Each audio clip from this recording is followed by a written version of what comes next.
Hey guys, just want to welcome you back for another video. And today I'm just doing a quick art journaling project using this month's release, which is part of the Cutsie Treasures collection. And the full collection will be out in September. The normal part will be to music, and then I'll just come back at the end and do a quick recap. So hopefully you guys have some fun. Feel free to craft along, and I will definitely see you back at the recap.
Okay guys, so I am just going to do the quick recap, and before I forget, or before I get into the quick recap of what I did, and then I've got something to add on here. If you are interested in any of the papers or the ephemera or anything like that that you've seen for April's release for Dawn's, this is part of her Cutsie Treasures that will be out in September. This was the one that was celebrating Lorna and Sam. If you are interested in any of that, they are available. There's a print option, and there's the digital file that you can either or, whichever one works for you.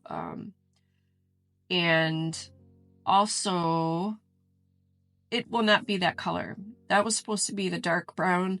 I don't know what my printer was thinking. I don't know if I had one of the settings wrong, but just so you're clear, if you are interested in these papers, for this month's release, you're getting the pale golden brown or a darker brown on either of the sets of the paper, actually, I should say. They both were similar in color tone, and none of them are going to be red. So just so we're clear, this was a mistake. Whether you get the printed or the digital file, unless your printer is wonky like mine, this will not be red. So I got to figure out what happened and do a couple more test runs to get that sorted out before I print any more pages. Because I wanted to get another sheet of paper, but I couldn't, of course, find the original stack that I had been working with, the stuff that was already printed. So when I tried reprinting it and it came out red, I was like, well, crap, okay.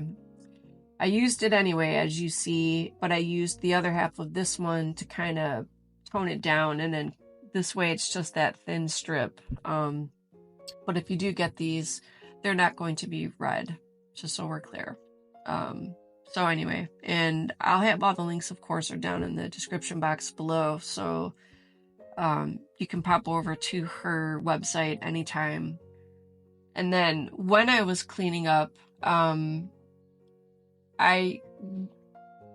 until they get used up, I save all kinds of scrap pieces of cardstock, things that I ink on or stamp on or anything like that. I usually save them until I can't use them anymore. And I had started to put the sheet of paper that I used as the stamp off sheet to test the image for the stamp. And then I thought, well, why don't I just fussy cut off of that the part that needs to be replaced here to correct the mistake that was made with the face, because it was the lip and the body of the butterfly. The first problem is that this is not watercolor paper. So the other part that was wrong was that I put too much. I oversaturated the lip with the paint marker. It was a watercolor marker that I had used. So then when the paper got oversaturated, that's where the lip and the body of the butterfly started bleeding. And then in the video you will have seen that's when I set it aside. Whoops. Set it aside and then started again. And this time I got a piece of actual mixed media paper from my little mini art journal book. And then I started on that. So this was more watercolor friendly than this one. But because I was already done and I was actually cleaning up, that's why you don't see how I fixed this one on camera. And it didn't take long. I mean, once I did the fussy cutting thing and got it glued down after that, I think it took me like 10 minutes to finish this off from start to finish. So once I did get the face part attached to the art journal page, then I used some brown artist pens to bring out that outline. I filled it in here a little bit, you know, went over all the edges here, and then to bring some detail to the face, but this time without damaging it, because of course this was not stamped on cardstock or on watercolor paper either, so I had to be careful. I just used, I have the scrapbook.com version of Nouveau Drops in copper color, so I had put some on the lip, the body of the butterfly, and swooped it along the eyeline for the lady's face. and that's all I added to the face here. Then I added these 3 little butterfly stickers, and I used the green or the bluish green colors to echo the background color that I had used in the watercolor paints. And the paints that I used were, I was having fun. They're the chameleon paints from Five Below. I haven't used the little tubes of chameleon acrylic paint, but I did use the watercolor paints for this one. And same thing here. That's where you can see a little bit of that shimmer. Cameras aren't good at picking that up, but I think you get just enough of that shimmer from the paint, or it's got a little bit of that color changing to it. But in any case, I don't know, where was I going with that? Don't know. Oh yeah, I was telling you that's the paint that I was using. That's the watercolor paints that I used for the background. And then I again only used a little bit to fill in on the wings, or the wing of the butterfly and the body and stuff like that. I did just a little bit with the watercolor paint, just to bring a little bit of detail so it wasn't completely washed out. But because the teacup here was the focal point, I didn't want to overdo it. So I left that more faded. And this way, because even with that red, the teacup doesn't get lost. So I'm really glad. And then the butterfly, the paper, the butterflies, and the face sort of all became like 3 focal points, but they work together. So one isn't overshadowing the other, if that makes sense. And that's what I really liked. It's a lot simpler. I know this one is a little bit busier, but I love them both. And, you know, like I said, everything that I do in art journaling, it's all a work in progress. What you're seeing is me learning in any of the videos that I put out. So it was fun using her papers. They're not watercolor papers, but I'm glad when I started coming in with the watercolor that I didn't have any issues with the paper starting to wrinkle or anything like that. So that was nice. I know you kind of take a risk if you're using watercolors on, right? Like case in point, when you're using watercolors on not watercolor paper or non-watercolor paper, but it was worth it. You know, it's all experimentation. So in any case, so this was the pages, this was the salvage job, and I'm so glad because I love both of them. They're different, they're similar but different, and I really like that. So this was a lot of fun, and it was a good learning experience. So anyway, so I hope you guys had fun. This was just a fun, quick little project. And again, check out the link for Dawn's online store, and check out all the links for Dawn and the other gals to check out what they've been up to using this month's release. So in the meantime, you guys take care, stay safe, and I will definitely see you in the next video.